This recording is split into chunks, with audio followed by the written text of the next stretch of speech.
Shout out pala dito guys sa may ano tayo, La Loma. Tingnan nyo dito. Dati wala namang maka-parking dito ng mga sasakyan eh.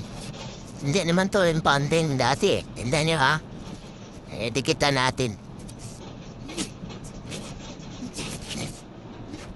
Dikitan natin dito sa bandang kanan. Para makita nyo yung katotohanan dito. Ayan o. Three lanes. Ginawang ano. Impounding dito. Wala. Huwag na kasi yung manghuli kung wala man lang impounding na ano.